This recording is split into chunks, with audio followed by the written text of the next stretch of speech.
Hello everyone and welcome to another video. Now if you've been here a while then you'll know I like a rare or limited run graphics card, and today we're unboxing the MSI RTX 4060 Gaming X NV Edition. This is one of 6,000 units worldwide, and according to the MSI website, this colourway represents the company's partnership and collaboration with Nvidia over the years.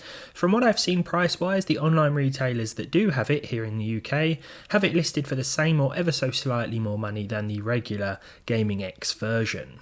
Because it's one of only so many thousand, it seems a shame to keep it all to myself, which is why, thanks to MSI UK, I'll be giving this one away. Check the pinned comment.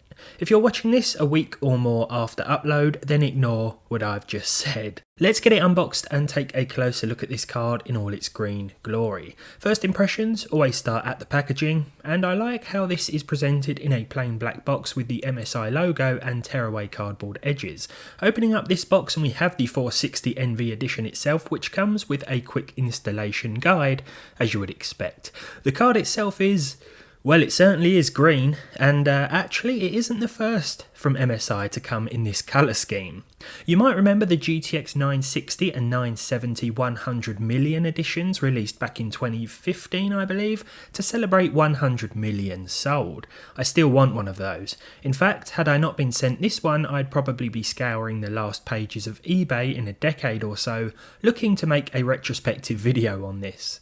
Before getting into the games, let's talk about the build quality and specs. This is a Gaming X card, of course, so we get a nice aluminium alloy backplate for a sturdy finish.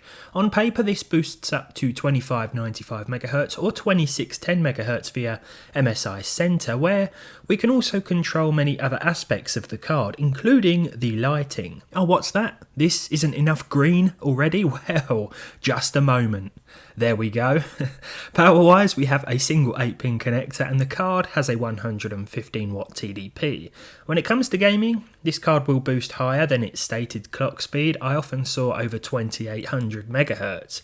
I have it paired with my i5-12400F and 32GB of 3200 MHz DDR4, where it was sometimes being held back by the CPU, but this is where DLSS frame generation came in handy.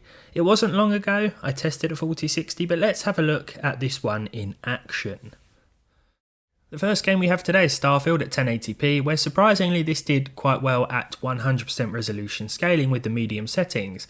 I was just exploring this random planet here, taking on these weird scary cricket things. We saw over 60 FPS with an average of 70. The 1% low was 50 and the 0.1% low was 19. This is Starfield after all, so there are a few dips and drops here and there, but a surprising result considering the game. The Witcher 3 Next Gen at 1080p with the Ultra preset, HBAO+, SSR low, screen space reflections that is, and TAAU as a form of anti-aliasing. We saw 118 FPS here with a 1% low of 79 and a 0.1% low of 65, so a pretty smooth experience even in and around those busy city areas. In Spider-Man Remastered, 1080p with a very high preset and RT reflections on. I thought I'd really see if we could push the card here. These were set to high with TAA. We still saw a plus 60 FPS average, 77 in fact, with a 1% low of 53 and a 0.1% low of 38. This game looks fantastic, and the 4060 will probably do a bit better in fact if you had a more powerful CPU. I think an i5-12400F and a 4060 would go really well together. It's probably the sort of combination that a lot of people might be looking at these days. GTA 5 with the highest settings, the softest shadows enabled and the advanced graphics set to max with 4 times MSAA here for an average of 107. Despite the MSAA turned up, we still got a very nice average with respectable percentile lows as well, which held quite consistently even during these busier on-screen scenes.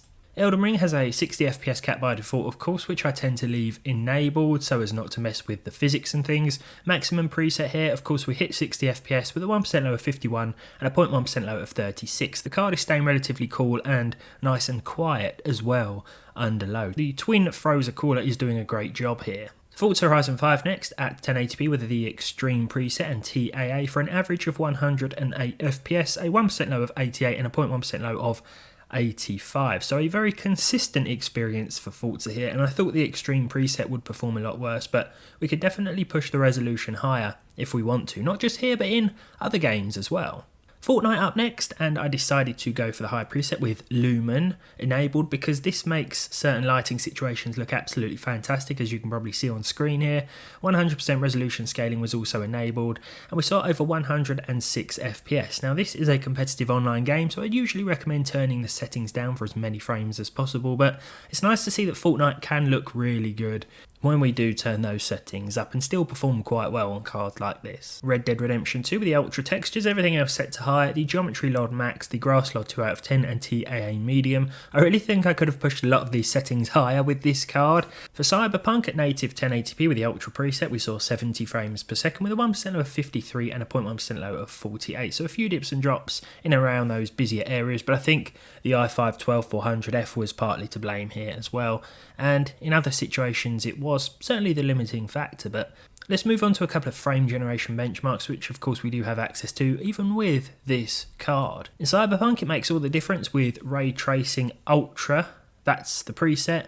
DLSS frame gen was also on, and DLSS was set to auto by default. 103 frames per second with a 1% low of 83 and a 0.1% low of 46. The game looks great with these settings, and it feels really smooth to play as well. I know it's not for everybody, DLSS frame gen, but it certainly is handy if you are perhaps experiencing a CPU bottleneck as well, or you just want to squeeze a few more frames out of those games at higher settings that might not otherwise be possible. Finally, The Witcher 3 then, again, this time with frame gen on 76 FPS on average with the RT Ultra preset, which is very demanding once those screen space reflections are set to high as well as they were here.